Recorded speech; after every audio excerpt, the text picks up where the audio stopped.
Thank you, everyone, for joining us today. We're going to go ahead and get started on historical perspectives. So I'll direct this question first to Ashley. How has red blotch impacted different vintages, and do you see changes between cold and hot seasons? Yes, we do see differences in different vintages. I think some of the worst red blotch we saw recently was in 2023, with it being so cold.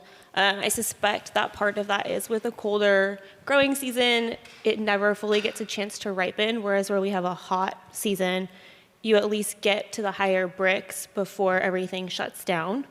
I don't know if anyone else has a different perspective. I'll go ahead and move to Richie. Any perspectives? Yeah, I mean, we know of red blotch viruses that it affects sugar loading and color loading, so anything we can do to push the bricks level. So a warmer year generally helps us. Cooler years, areas where we have red blotch, we struggle to get the bricks, so we don't get the resulting alcohol in the wine. So anytime we can get a warmer year where we can really push that section of the vineyard to get a higher bricks level, we're able to make wine that makes grade for the program. If it doesn't happen, like in a cool year, it's definitely a challenge. Thank you. And Laura, any notes to add on to that? No, I think that's pretty similar to what we're experiencing, although I would add that any year where you're having significant fluctuations or stress events, it could be the cold that we saw in 2023. We had some challenges in that vintage, but even severe drought, anything that's going to overstress the vines that are already challenged impacts quality. On that note, are there any strategic decisions that are necessary when dealing with infected fruit from different vintages that you haven't hit on so far? I'll go ahead and start with Laura again. Say again? So besides what's already been mentioned, are there any strategic decisions that are necessary when dealing with a cold season versus hot season when dealing with impacted fruit? So, well, when we're going through harvest and maturity and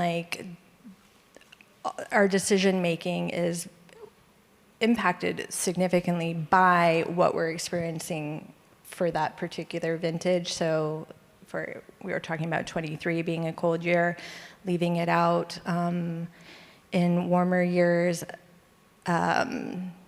benefiting from the heat and the ripening kind of happening earlier, but I'm not, maybe elaborate more on what you're... Just any...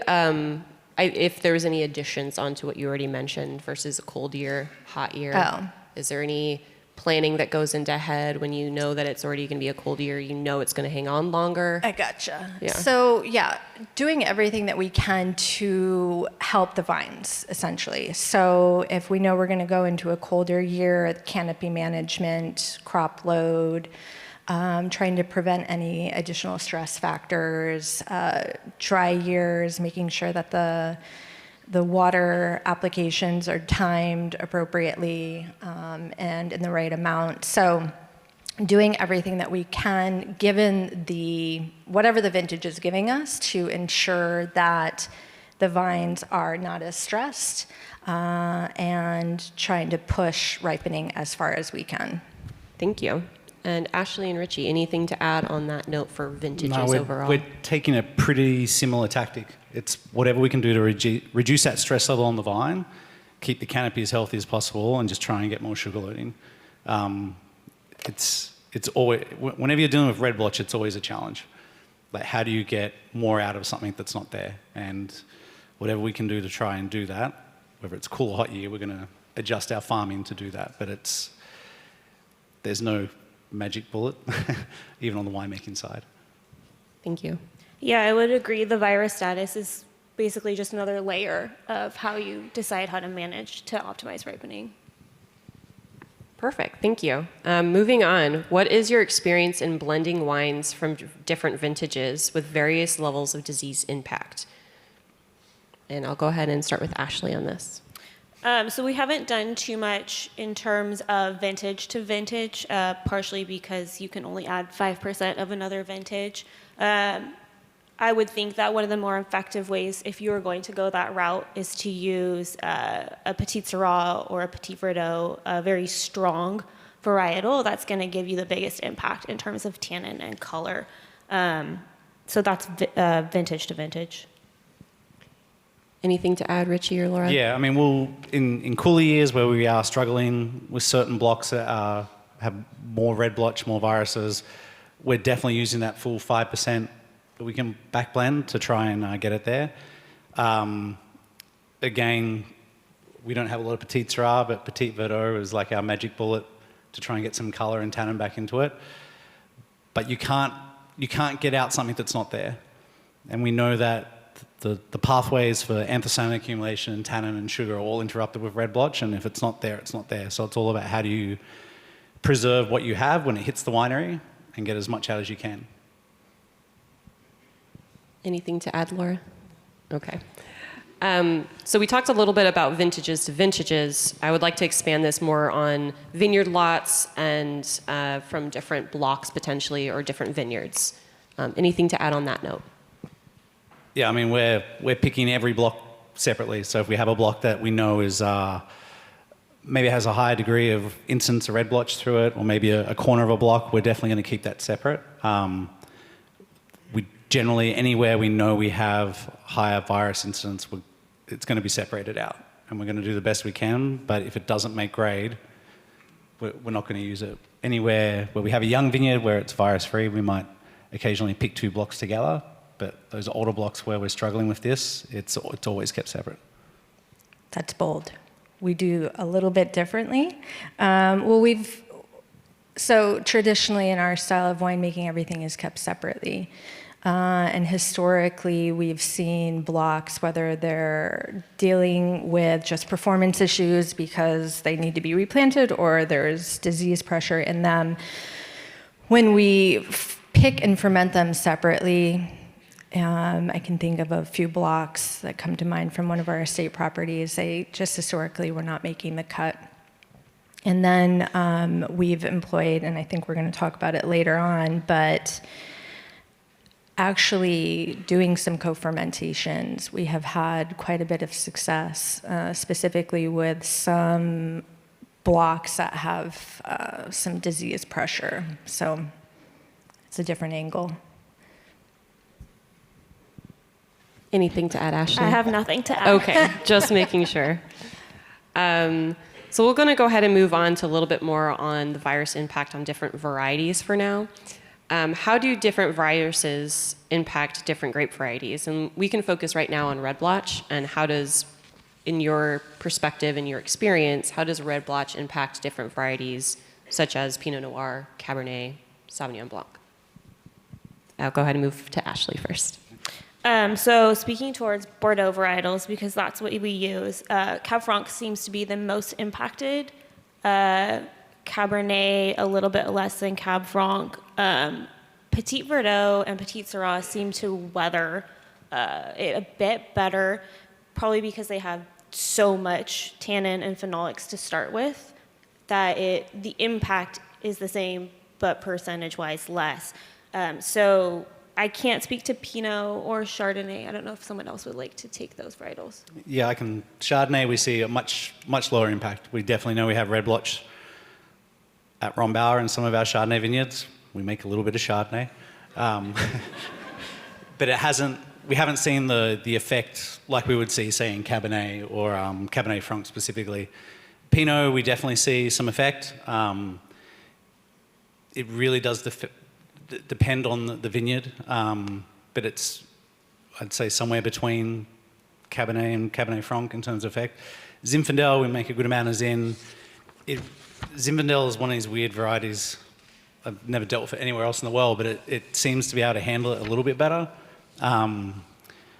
We generally find a lot of our old vine Zinfandel vineyards kind of have a little bit of everything. And they seem to weather it okay. But younger blocks, if it wasn't healthy plant material going in, and it was, we did a lot of planting of around 2011 as Zinfandel, and it had a lot of red blotch coming from the nurseries and wasn't identified, and they're on the schedule to all be or have been replanted. So My experience is predominantly with the Bordeaux varietals, but I would say probably Cabernet is the most impacted of what we have. I've dealt with some severe red blotch and Petit Verdot, but mostly in Cab. My counterparts working with Pinot and Sauvignon Blanc also see it. It presents a little bit differently, and the style of the winemaking is much different, and it seems to be, while impactful on overall wine quality, not as severe as in the Bordeaux varietals. And this is a little off the cuff or on the page. Have you seen any impacts based off of rootstocks or clones within a specific variety?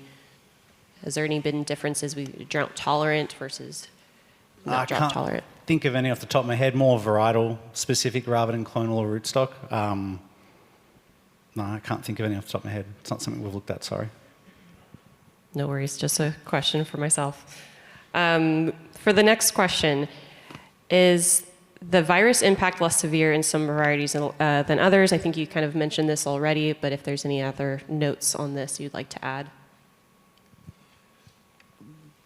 I mean, it's more a case of it seems to be much more on the red varietal side, seem to have the effect, like Sauvignon Blanc and Chardonnay. While we know it's there, it doesn't seem to have as great an impact on the quality of the finished wine as we'd see in the reds. Perfect, thank you. So we're moving on to more of the cellar techniques and approaches. Would approaches like sequential harvesting to increase the sugar help balance the wine from a virus-infected fruit? And I'll go ahead and start with Laura on this one. Yeah, so sequential harvesting is something that we do at Silver Oak. And there's two strategies, right? Are we going to sequentially harvest to avoid picking this fruit altogether? We did that this past vintage. We picked right up to the impacted fruit and unfortunately had to leave it. Or are we sequentially harvesting because we feel like if we leave it out a little bit longer, we can get more positive impact, more like sugar accumulation typically. So yes, we do employ that and we have had a lot of success, but this 2024 was the first year that we sequentially harvested to the point of avoiding picking fruit altogether. Thank you. Richie, would you like to add anything on that? Yeah, anywhere where we can justify the cost for a product, we're going to do sequential harvesting. There's definitely some vineyards we have that go into a higher price, especially on the red side wines, and if we can justify the cost of multiple passes through the vineyard, we're going to do it. We see picking differences between non-virus infected fruit and virus infected vines of up to 2 weeks in harvest differential. But of course, it all depends on cost, right? To put my executive hat on versus my winemaker hat. If you can justify the cost, it's worth it. But it's not every vineyard for every product is going to justify that cost. Thank you. Yeah, I'll add the logistics behind sequential harvesting can be a little bit of a nightmare. With our estate property, occasionally I might get yeah, we can do that. No one ever rolls their eyes. With our growers, it's a little bit more difficult because it's more cost. And the practicality of the logistics on my end too is, by the end of the season, my tanks are full.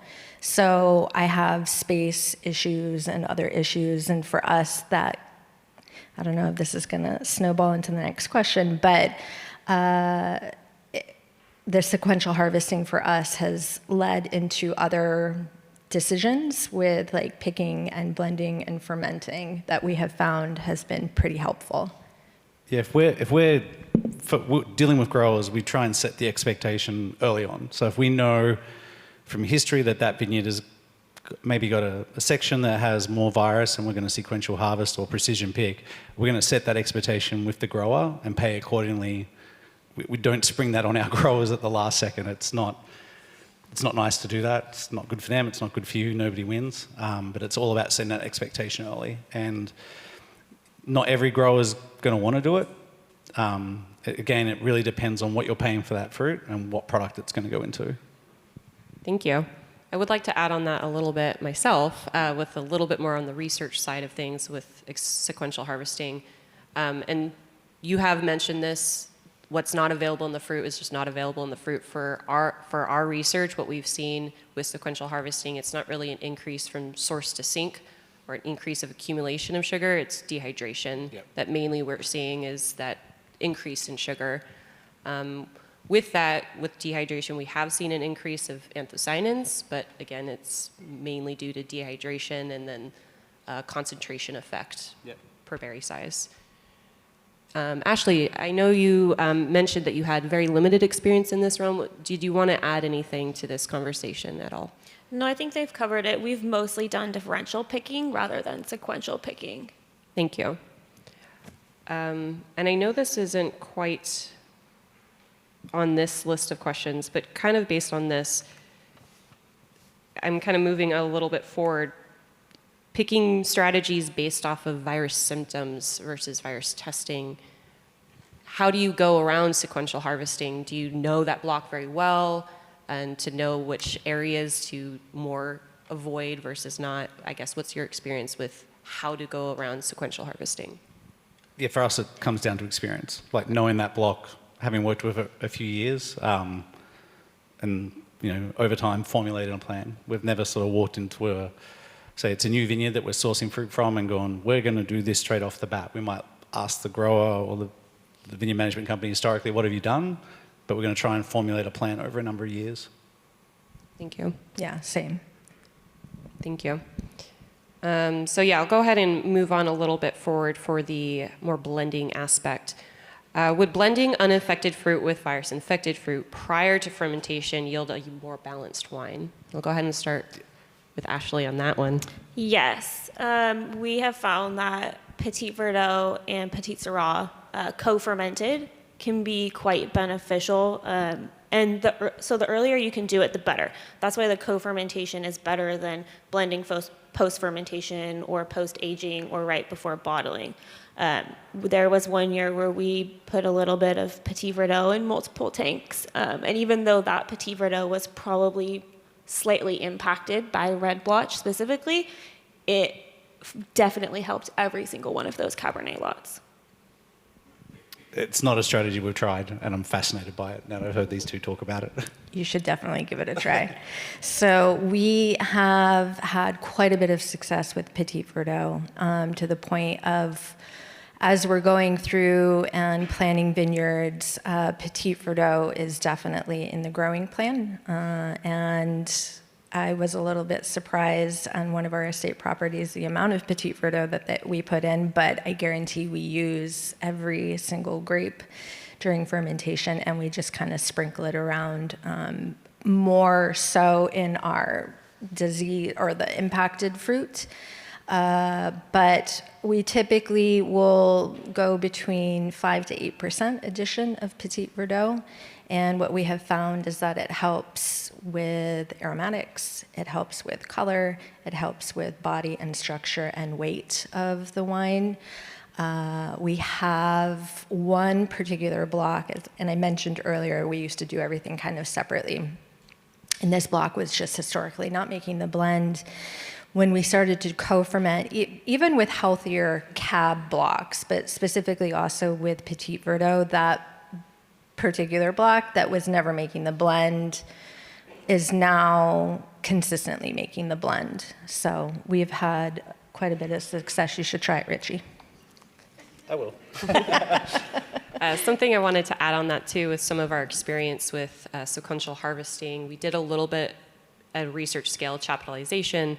Something that we did notice is that yes, the anthocyanins might not be synthesized in the berry and not to the extent that you would normally see, and that is also true.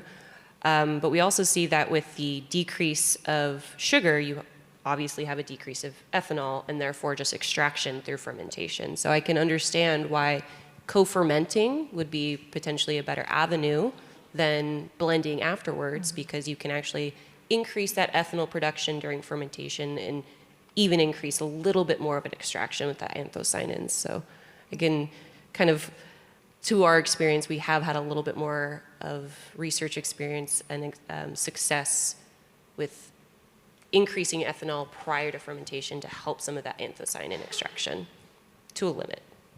Yeah.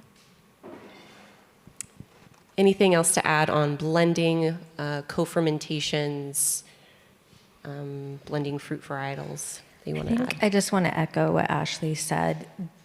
Blending or co-fermenting, blending before you ferment, is going to be more impactful and beneficial than trying to do it afterwards.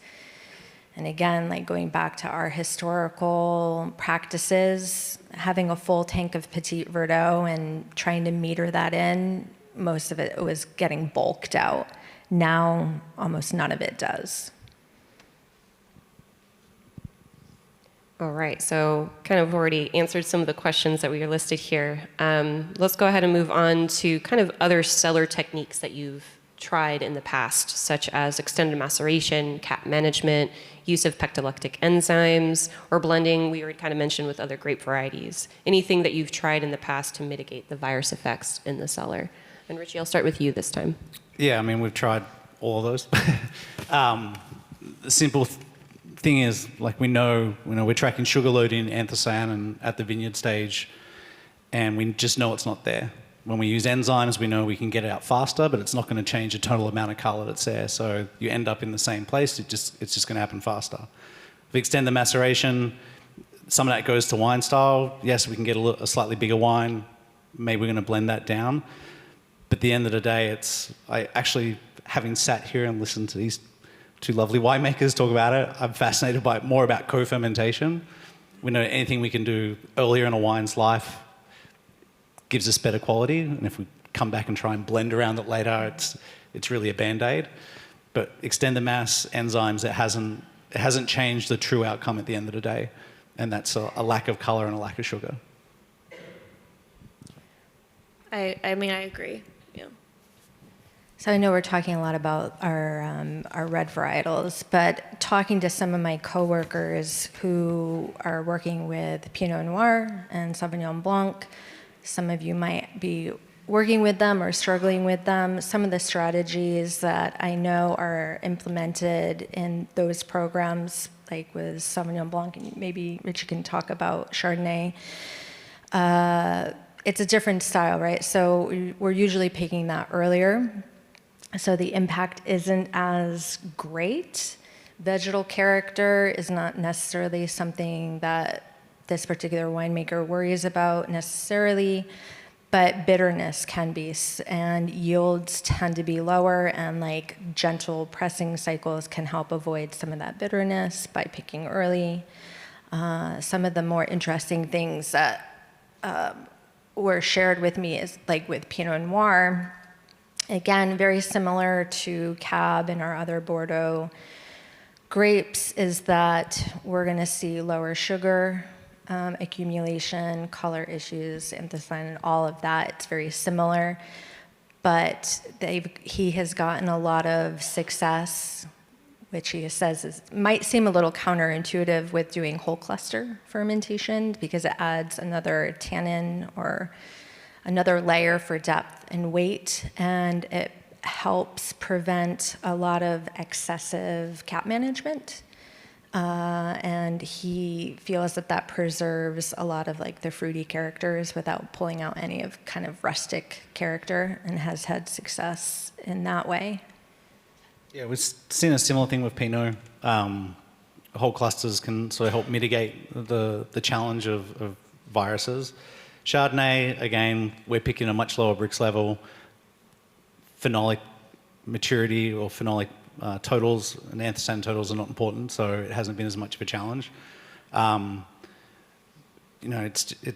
It really just comes down to the color and sugar and grams of sugar per berry, and if it's not there, it's not there. There's not much you can do.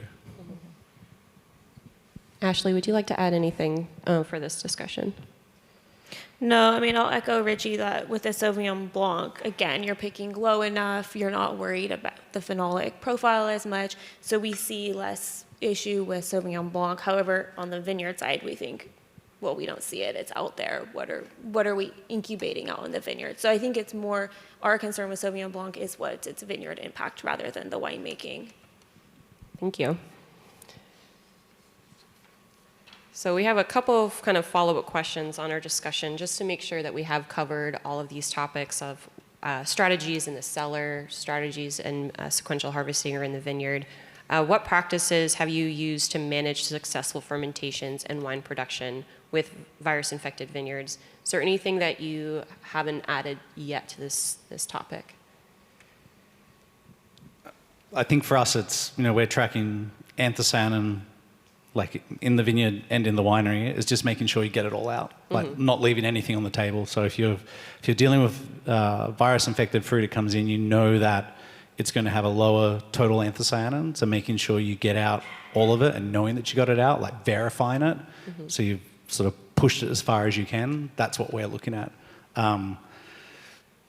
Dehydration, especially in really, really heavy infected fruit, is going to be your best friend. But at the end of the day, you're just trying to do the best you can.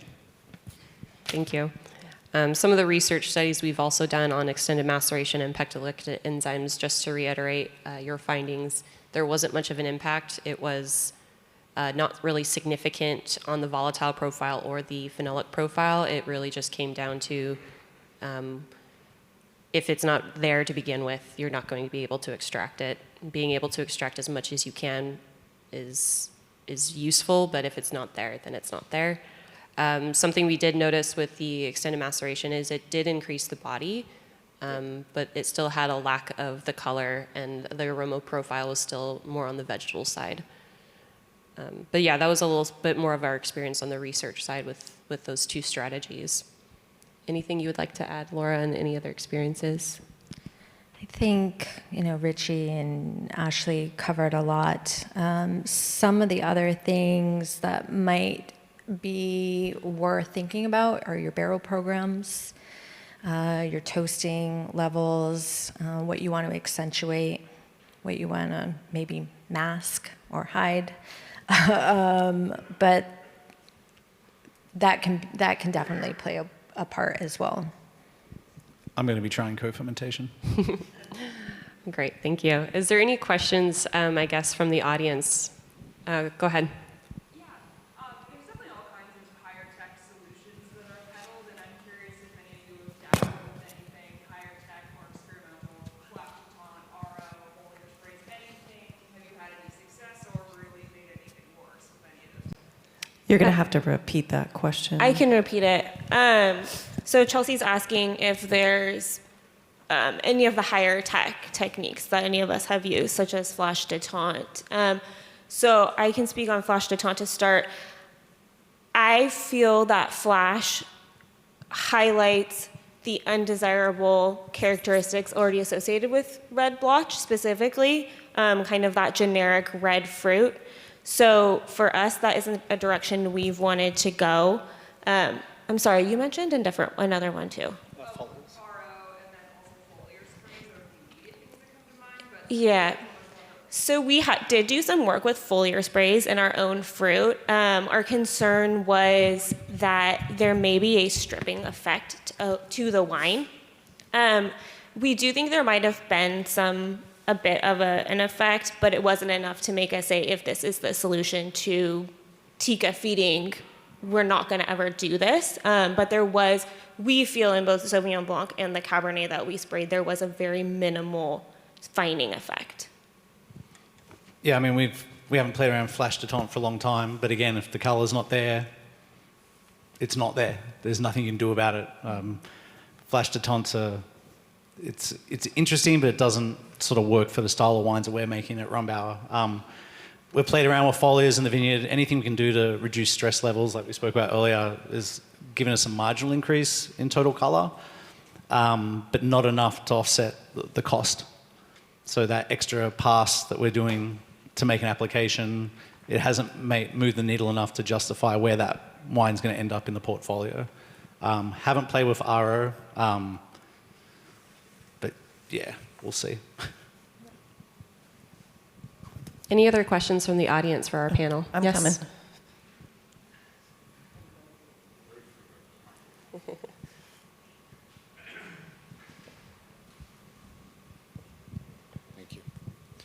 One of the topics that I like with red wine making is texture. I heard a little discussion of red blotch causing rusticity. And one of my experiences was not only do you have low color, but you have low maturity in the tannin. You could call it green, you could call it rustic. I was curious as to how your masking strategies might go with that. Richie, you might be tempted to open a tannin bag, I don't know. But anyway, that's my question. Yeah, anything we can do to polymerize that color to soften the wine. So, exogenous tannins, keeping tanks warm post-fermentation, extending malo to allow polymerization of anthocyane to try and soften it, we've played around with. Using barrels that are lower in tannin to try and mask it, to give us a softness to the wine. They're the strategies we've employed to marginal success. But again, in Australia, I hate to say it's like polishing a turd. If the fruit's not great, like the winemaking effort, all you're doing is preserving what you have. You can't manufacture quality into it. And if the fruit's not astounding to start off, you're just throwing Band-Aids on it. So we've played with all of those. We continue to play with them. But if it's not there, it's not there. Yeah. And sorry for the bad language. Hello, good morning. My question is, you are talking about sort of reducing the stress level in the vineyards. Have you seen any difference between the farming methods, say organic versus sustainable? We're not farming organically. Most of our growers aren't, so I can't comment on that one. We plead the fifth. No. Yeah, so we employ sustainable measures. We're not organically labeled.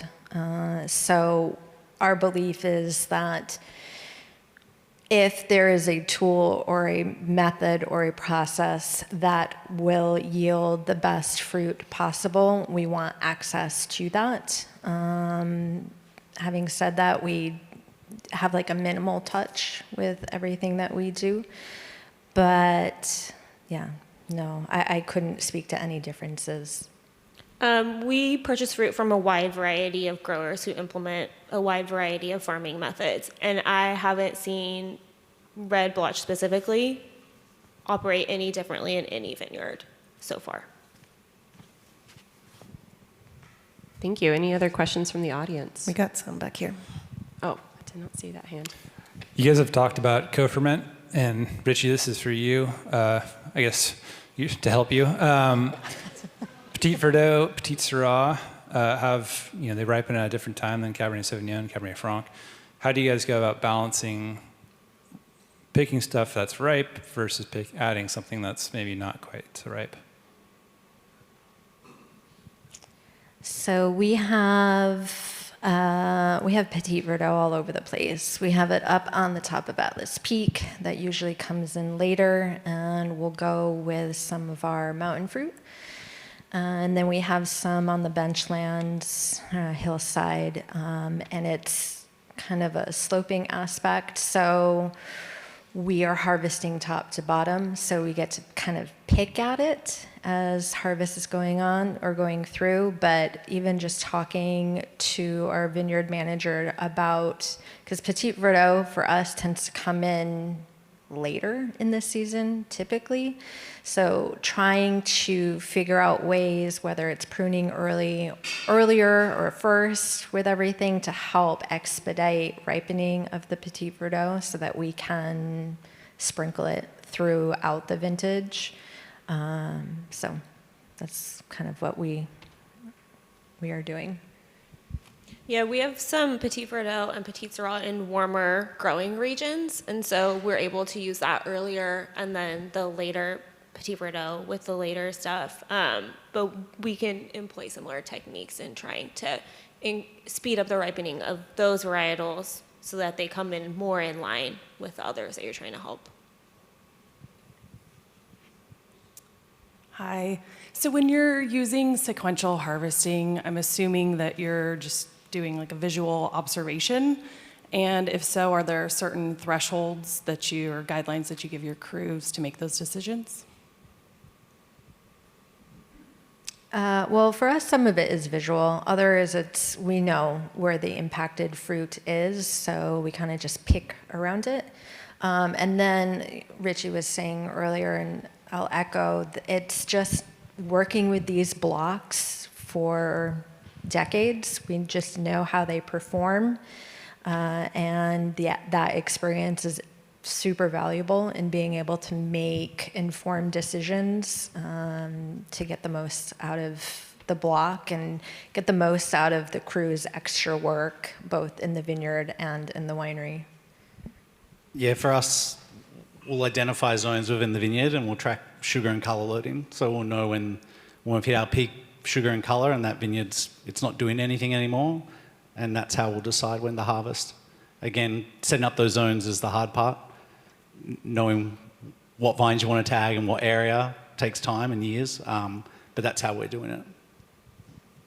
Some of the experience I've seen with kind of early on with research is that they found, and I know that you've mentioned this in some of our previous discussions, that it is closer to riparian areas. So you can know that some of your incidents in a vineyard will be closer to those areas near a river or anything that's closer to a pond. That's on a research scale. I'm not really sure on your experience. Has there been any experience on location? Yeah, I mean, we're just going through this right now, mapping virus incidents through vineyards, and we're seeing a very similar thing. And we spoke about this on the call beforehand, and knowing where it's coming from, and it's a group effort, right? If you're working with your vineyard in isolation and no one around you has a similar strategy or is roguing vines, or that vineyard next door is just sitting there and doing nothing, you're going to be fighting against that over time. But we definitely see it spread like across vineyards from the areas you've spoken about over time. How's it going? My question is, if at harvest with crop that has red blotch or leaf roll, if you guys see any relationship or increase in spoilage bacteria, maybe from the panel, any experience, or from the moderator, some chemical relationship? We haven't seen any higher incidence in spoilage organisms. Generally, when we look at zygo and lactobacillus and anything that we're tracking in the wine, we generally see that more in a challenging cool year where we have higher incidence of mold. But I haven't seen anything off the top of my head, and even anecdotally, where I see a higher incidence of spoilage organisms. I mean, I guess theoretically, if we're employing a tactic of leaving that fruit out to the point where it's desiccating and it's becoming susceptible, then that could be a concern, but it's not one that I have experienced personally. I'm curious if you found any correlation with wine quality and virus symptoms. So and maybe there's more on a research level, but do asymptomatic vines show a decrease, like the same effects on wine quality as much as a a vine that's, showing very severe symptoms? I can speak a little bit to that because we have done a little bit of work on asymptomatic vines, making wines from those versus symptomatic vines, and it does change year to year. So there might be, and I know Ashley's mentioned this in previous discussions, some years symptoms are just not present. The virus is still there. And in those cases, we have seen more of a suppression in the symptoms chemically in the wines, but it's very minute. It's not going to make a large impact in the final wine. That's at least our experience. Yeah, I'm trying to think. We had a block that we planted a Cab Franc back in 2001, and this is well before red blotch was identified. It would never ripen. It was a pain in the butt. Just drove me insane. And we were like, okay, it just must be the Cab Franc, and we grafted it to Cabernet. Because again, it tested virus-free. There was nothing wrong with it. And yeah, it still never ripened, even though that grafted vine never showed symptoms, and we still struggled and ended up having to replant it. So anecdotally, I'd say, yeah, even asymptomatic vines or lower virus seems to show, but I don't have any trials or hard data to prove it. Some of our experience as well, and I know there's a question up here, we have noticed that there was one study we did with blending again, this was post-fermentation blending, and up to 15% of infected fruit was able to be blended into the unimpacted wines, or the wines made from unimpacted fruit, without any perception on the end from a sensory panel. So maybe potentially leading that 15% incident in a vineyard is that threshold that we can see where you can actually see more of a sensory impact in the final wines. That was one study, though, and I believe it was on just Cabernet Sauvignon. I was wondering if you all could identify at what percentage infection of a given block are you seeing wine quality be affected? I think that can be hard to answer from the standpoint that if you're only going off of visual symptoms as indicators of infection, you're not taking into account any of the asymptomatic. And we've seen vineyards that have had very little visual symptoms that seem to very suddenly decline over the 1 to 2 years. All of a sudden, the whole vineyard later is impacted, and we taste that progression in the wine. We've also seen vineyards that are significantly slower, 5, 7 years, and again, we taste a similar timeline of progression in the wine. If you have the ability to actually test, I think we'd get a much better answer to that question if you were testing and subsequently making wine from just that block that you were testing. Sorry, that's not a helpful answer.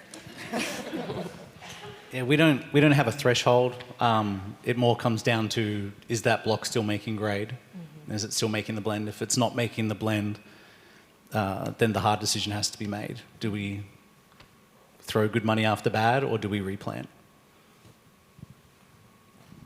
Based on that study with the post-fermentation blending, the theory was, at least with our chemical data, that about 15% incident in a vineyard. But there's a lot, again, that was post-fermentation, so there's a lot that could be maybe alleviated with co-fermentations and earlier on in the process. But that's at least what we saw in that one study.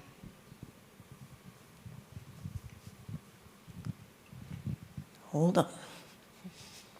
I'm glad you can see the hands. I cannot see anything. I just wanted to ask, bringing this conversation into kind of the current state that we're in, what kind of conversations are you having with your growers currently, outside growers, on what their vineyards are looking like, and how much does virus load in a vineyard and the strategy that's in place dictate how you want to move forward with a particular grower when you're looking at your fruit sourcing needs? Sorry. That's kind of a loaded question. I think part of the discussion is how open, this kind of goes back to the last talk we just had, right? How open are you with each other in talking about the issue, the severity of the issue, and how, if you can come to a consensus on how to approach that issue. I think if you have two different ideas, that's fine. Maybe you need to walk away from that partnership. It doesn't need to be contentious. If you can come to a meeting of the minds that both parties are happy with, I think that's kind of the direction to go. Virus status does plays a role in making those decisions, but I think it's also how you mutually approach the virus status, if there is or isn't a problem. All right. Thank you all very much. This was fantastic. I loved how many questions there were.